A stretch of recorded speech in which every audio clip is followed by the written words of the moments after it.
Avant de plonger dans cette histoire incroyable, pensez à vous abonner à la chaîne et à activer la cloche. Ici, chaque récit a quelque chose à dire, et vous ne voudrez pas en manquer un seul. Le vol 472 de New York à Los Angeles était presque complet, mais en première classe, l'atmosphère était tranquille, presque luxueuse. Les passagers semblaient absorbés dans leurs écrans, certains feuilletaient des journaux, d'autres dormaient paisiblement. Parmi eux, Amelia Carter, une femme noire élégante dans la quarantaine, travaillait sur son ordinateur portable, concentrée, calme, rayonnante de sérénité et d'assurance. De l'autre côté de l'allée, Jonathan Whitmore, 50 ans, homme d'affaires influent mais arrogant, sirotait son café en feuilletant un magazine de finance. Ses yeux se posèrent sur Amelia et un frisson de dédain parcourut son échine. Que fait-elle ici, pensa-t-il, convaincu qu'elle ne méritait pas sa place en première classe. Jonathan se leva, ajusta sa veste et s'approcha d'Amelia, un sourire crispé sur le visage. « Excusez-moi, madame. » commença-t-il d'un ton qui se voulait poli, mais trahissait déjà son irritation. « Ce siège est réservé aux passagers premium. Vous devriez vous installer ailleurs. » Amelia leva les yeux, posa calmement ses mains sur le clavier et répondit d'une voix douce mais ferme. « Monsieur, j'ai payé pour ce siège. C'est ma place. » Un silence s'installa. Jonathan, abasourdi par ce calme qu'il ne parvenait pas à briser, sentit son orgueil se froisser. Il secoua la tête, incapable d'accepter qu'on lui résiste ainsi. « Je vous conseille de... » commença-t-il, mais les mots moururent dans sa gorge, car Amelia le regardait droit dans les yeux, sans peur, sans agressivité, juste avec une détermination tranquille qui le mettait mal à l'aise. Les passagers commencèrent à remarquer la tension. Certains jetèrent des regards inquiets, d'autres sortirent discrètement leur téléphone. Jonathan sentit tous les regards braqués sur lui. Et pour la première fois depuis longtemps, l'homme habitué à imposer sa volonté sentit qu'il ne contrôlait plus la situation. Le vol venait à peine de commencer, mais déjà, Jonathan Whitmore allait apprendre que l'arrogance et les préjugés pouvaient conduire à des humiliations inattendues, et parfois, à des révélations encore plus inattendues. Jonathan Whitmore ne pouvait plus contenir sa frustration. Il se redressa dans son siège, le visage rouge, et prit une profonde inspiration avant de s'adresser à Amelia Carter une seconde fois. « Écoutez-moi bien, madame. » dit-il, en essayant de garder un ton autoritaire mais tremblant légèrement. « Vous devez comprendre que ces sièges ne sont pas pour tout le monde. Il y a des règles, et vous. » Amelia leva les yeux de son ordinateur et posa son regard sur lui, calme et assuré. « Monsieur Whitmore, je comprends vos préoccupations, mais j'ai payé pour ce siège. J'ai tous les documents nécessaires. C'est ma place. » Les mots étaient simples, polis, mais chaque syllabe pesait lourde de fermeté. Jonathan sentit son sang bouillir. Il avait l'habitude que les gens cèdent à son autorité, pas qu'on lui tienne tête avec une telle tranquillité. Le personnel de bord, alerté par les murmures et le ton de Jonathan, s'approcha doucement. Emily Harper, l'hôtesse principale, tenta de désamorcer la situation. « Monsieur Whitmore, nous allons vérifier la réservation. S'il vous plaît, restez calme. » Jonathan leva les yeux vers elle, visiblement irrité. « Je suis calme, mademoiselle. Je fais juste respecter les règles. » Sa voix trahissait pourtant sa colère. Autour d'eux, plusieurs passagers observaient la scène. Certains sortaient leur téléphone, curieux de filmer la confrontation, d'autres murmuraient entre eux. L'ambiance dans la cabine changeait, le calme élégant de première classe se transformait en tension palpable. Amelia, elle, ne bougea pas. Elle referma légèrement son ordinateur et posa ses mains sur ses genoux, avec un sourire à peine perceptible. « Si vous voulez vérifier ma réservation, allez-y. Je n'ai rien à cacher. » Jonathan sentit son orgueil se fissurer. Chaque seconde de calme d'Amelia était comme un défi silencieux qu'il ne savait pas comment relever. Il essaya de hausser le ton, mais le son de sa propre voix lui semblait soudain ridicule. Les murmures des passagers autour de lui ne faisaient qu'accentuer sa gêne. Il ne savait pas encore que ce petit moment de confrontation n'était que le début d'un vol qui allait le mettre face à sa propre arrogance, et à une révélation qu'il n'aurait jamais imaginée. Le vol se poursuivait, mais la tension entre Jonathan et Amelia emplissait désormais toute la première classe. Jonathan, incapable de digérer qu'Amelia reste impassible, bouillonnait intérieurement. Il tapotait nerveusement son journal sur le siège, jeta un regard furieux autour de lui, cherchant des alliés parmi les passagers. Amelia, de son côté, continuait à travailler sur son ordinateur portable. Chaque frappe sur le clavier était méthodique, ponctuée d'un calme presque hypnotique. Elle ne regardait pas Jonathan, ne répondait pas à ses regards hostiles, mais chacun de ses gestes semblait affirmer silencieusement « Je ne céderai pas ». Jonathan, frustré par ce silence implacable, essaya de hausser la voix. « Vous ne comprenez donc pas ? Ce n'est pas seulement une question d'argent. » Amelia leva enfin les yeux vers lui, le fixant avec un calme qui le déstabilisa. « Monsieur Whitmore, je comprends vos arguments, mais cela ne change rien. J'ai payé pour ce siège. C'est légal et correct. » Le contraste entre sa sérénité et la colère visible de Jonathan était flagrant. Chaque mot d'Amelia était comme un miroir de sa patience face à son arrogance. Les passagers autour d'eux étaient captivés, certains échangeaient des regards incrédules. Emily Harper, l'hôtesse principale, passa de nouveau près de Jonathan. « Monsieur Whitmore, je vous rappelle que nous devons rester calmes pour la sécurité de tous les passagers. » « Je suis calme, » répliqua Jonathan, mais son ton trahissait exactement le contraire. Amelia, elle, ne bougea pas d'un pouce. Son calme semblait presque irréel, et chaque minute qui passait faisait grimper la tension de Jonathan. Son visage se crispait davantage, et ses mains, qu'il croyait posées avec assurance sur le dossier du siège, tremblaient légèrement. À ce moment précis, Jonathan réalisa une chose qu'il n'avait jamais expérimentée auparavant. Son autorité, sa position sociale et son argent ne pouvaient rien contre la dignité tranquille d'une femme déterminée et sûre d'elle. Et cette prise de conscience, bien que subtile au début, commençait à le ronger de l'intérieur. Le vol n'avait pas encore atteint la moitié de sa durée, mais Jonathan sentait déjà que cette confrontation allait marquer le début d'une humiliation qu'il n'avait jamais envisagée. Et Amelia, sans même lever la voix, avait pris le contrôle de la situation. Le murmure des passagers de première classe se faisait de plus en plus audible. Certains sortaient discrètement leur téléphone pour filmer la scène, tandis que d'autres échangeaient des regards inquiets ou réprobateurs. Chaque geste de Jonathan était observé, analysé, jugé. Jonathan sentait tous les regards braqués sur lui. Son orgueil se transformait en frustration pure. Il leva les mains, comme pour montrer qu'il était, dans son droit, mais chaque mouvement semblait accentuer son ridicule. Une passagère assise près de la fenêtre murmura à son voisin. « Il est sérieux là ? Il croit vraiment qu'il peut la faire bouger ?» Jonathan, entendant ces chuchotements, sentit sa colère monter encore plus.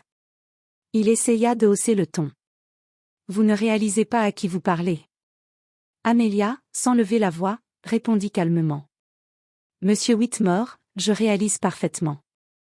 Et je reste ici parce que j'ai payé pour ce siège. » Le contraste était frappant, Jonathan, rouge de colère et tremblant intérieurement, Amelia, calme, posée, maîtrisant parfaitement la situation.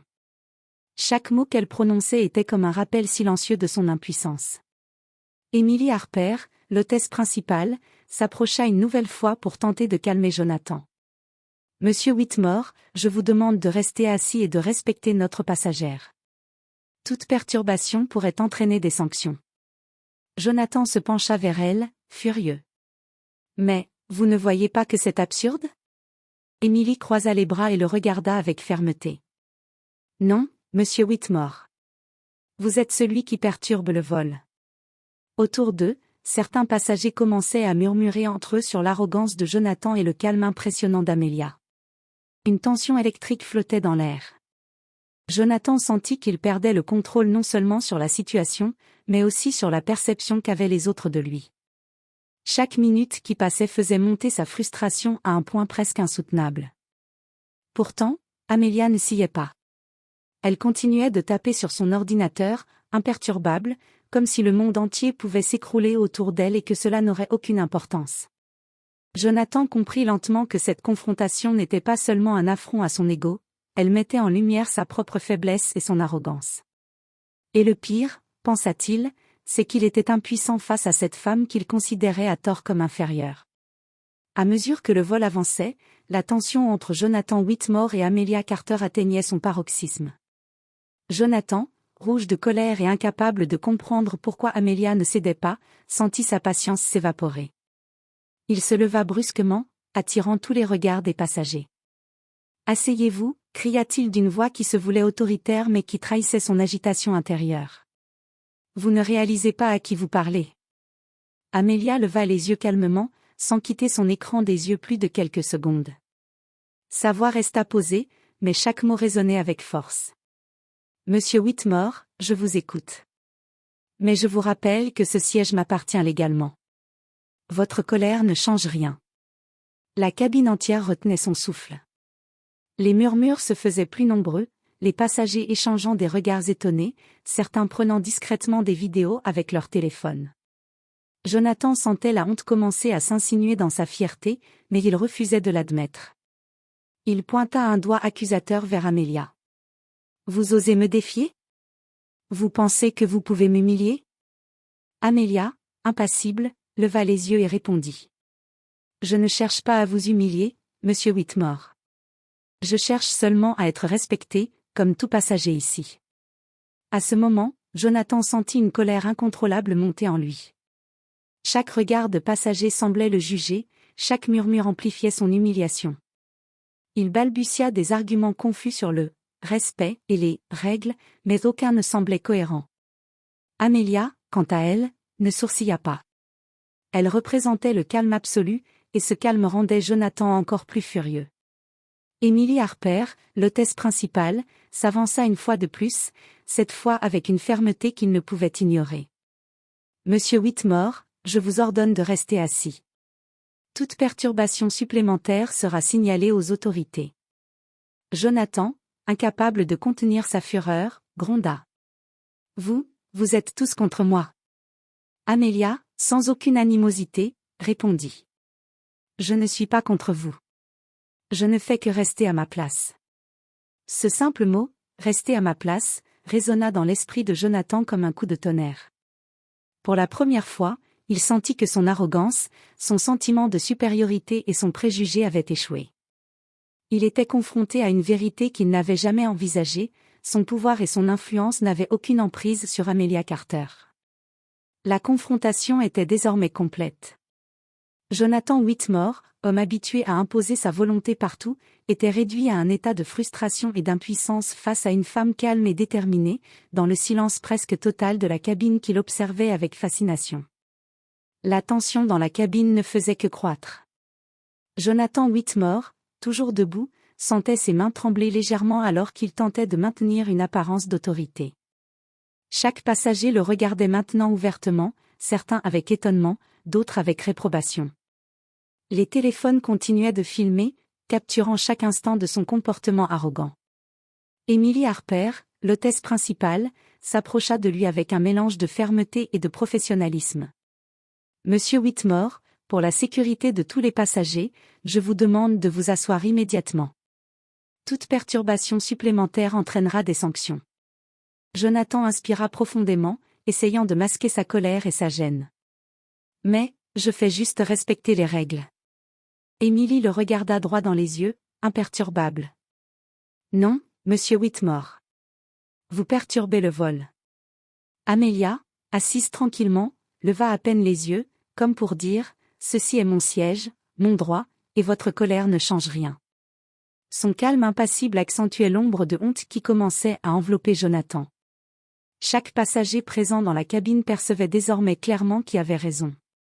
Quelques murmures traversèrent la classe. « Incroyable. Il est ridicule. Quelle patience elle a. » Jonathan sentit son orgueil s'éroder sous les regards silencieux et accusateurs de l'assemblée.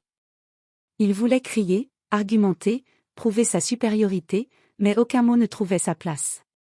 Amelia ne réagissait pas, ne donnait aucune ouverture. Son silence était une arme plus puissante que toutes les insultes que Jonathan avait pu proférer. Il s'assit finalement, les épaules crispées, sentant la lourdeur de son échec. Dans son esprit, il savait qu'il venait de perdre quelque chose de bien plus important que le contrôle de la situation, son image, sa fierté, son ego. Il comprit alors que face à quelqu'un comme Amelia Carter, le pouvoir de l'arrogance ne signifiait rien. Et pourtant, il ne savait pas encore que la véritable humiliation, celle qui allait le marquer à jamais, l'attendait après l'atterrissage. L'avion amorça sa descente vers Los Angeles. La tension dans la cabine de première classe était toujours palpable, mais Jonathan Whitmore s'était résigné à rester assis, le visage fermé et le regard fuyant. Chaque mouvement d'Amelia Carter était observé avec une frustration grandissante. Elle rangeait calmement son ordinateur portable, arrangeait son sac et vérifiait ses documents de vol, toujours sereine, toujours imperturbable. Jonathan, incapable de détourner ses yeux d'elle, sentit une pointe de doute s'infiltrer dans son esprit. Il se demanda pour la première fois, qui est réellement cette femme? Comment peut-elle rester si calme face à mon autorité? L'avion toucha enfin le tarmac. Les passagers commencèrent à se lever, récupérant leurs affaires, impatients de quitter le vol. Amelia se leva également, sans précipitation, et ajusta son manteau avec élégance. Jonathan sentit une étrange agitation dans sa poitrine, il ne pouvait s'empêcher de suivre chacun de ses gestes. À la sortie de l'avion, sur le tarmac, Jonathan aperçut quelque chose qui le figea. Une foule de photographes et de journalistes étaient rassemblés près de la passerelle, leurs appareils prêts à capturer l'arrivée d'une personne. Le cœur de Jonathan se serra, il croyait que cette attention était pour lui, un signe de reconnaissance de son importance, mais quand Amelia apparut à la sortie, tous les objectifs se tournèrent vers elle. Les journalistes l'accueillirent avec applaudissements et sourires, lui tendant microphone et caméra.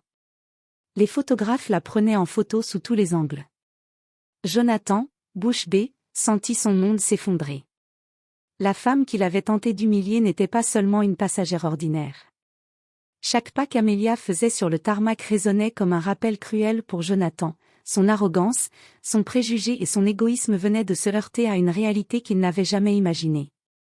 Et la pire partie, pensa-t-il avec un mélange de honte et de colère, était qu'il n'avait aucune excuse, et aucune issue pour redresser sa réputation face à cette vérité éclatante. Jonathan Whitmore resta figé, incapable de détourner les yeux. La foule de journalistes et de photographes entourant Amelia Carter était impressionnante, et tous les flashs de caméra semblaient braqués sur lui seul, mais pour la personne qu'il avait tenté d'humilier.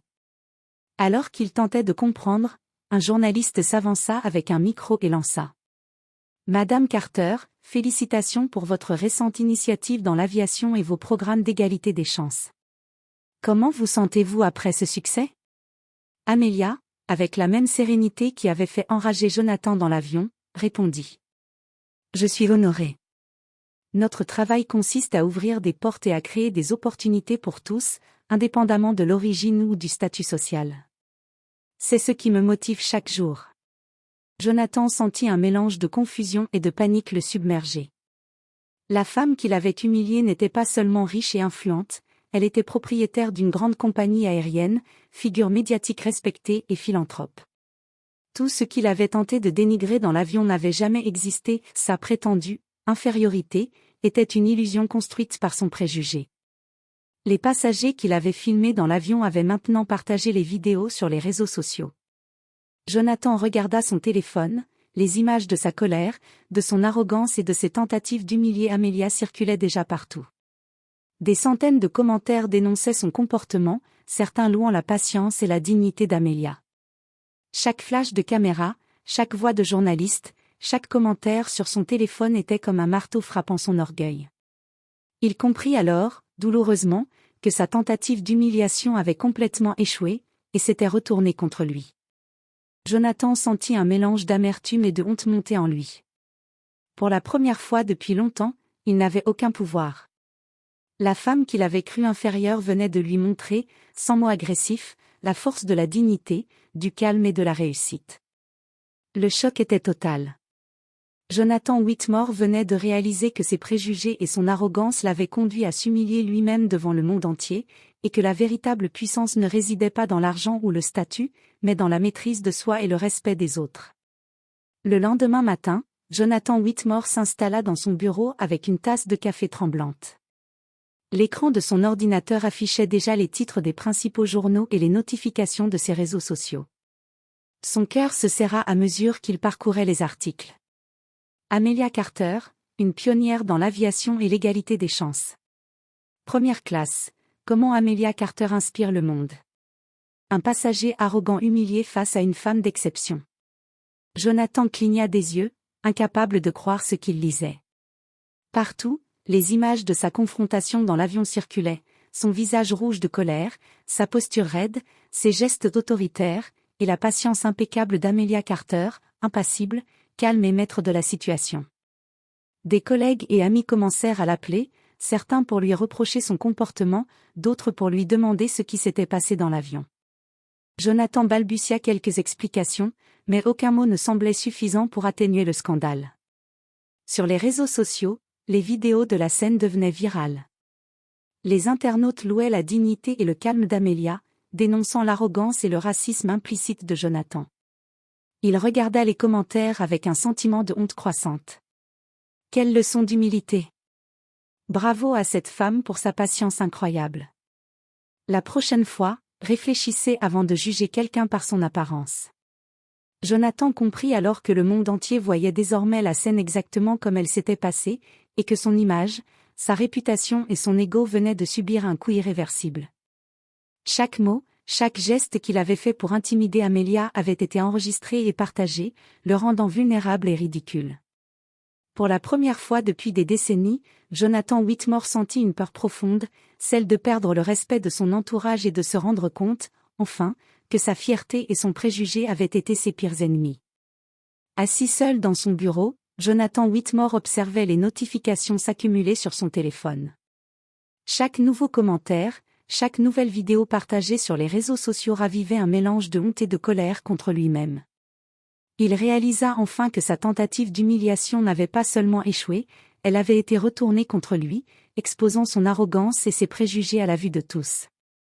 Les images de son visage rouge de colère dans l'avion, de ses gestes autoritaires et de ses paroles acerbes circulaient partout. Les gens le jugeaient sévèrement, et pour la première fois depuis des années, il se sentait petit et impuissant. Jonathan se remémora chaque moment dans l'avion, le calme inébranlable d'Amelia, sa dignité, sa patience. Chaque seconde de son arrogance avait été rendue vaine par la force tranquille de cette femme qu'il avait voulu rabaisser. Il comprit que sa perception de supériorité était totalement fausse. Un mélange de colère, de honte et de regret l'envahit. Il se demanda comment il avait pu être aussi aveuglé par son ego, son argent et son statut social, au point de traiter une personne digne et respectée comme inférieure. Il réalisa que sa véritable humiliation n'était pas celle qu'il avait infligée à Amelia, mais celle qu'il s'infligeait à lui-même par son comportement. Jonathan comprit également que, malgré ses excuses internes et son sentiment de regret, il n'y avait aucun moyen d'effacer la scène, le monde entier l'avait vue, et il devait désormais vivre avec cette leçon cruelle.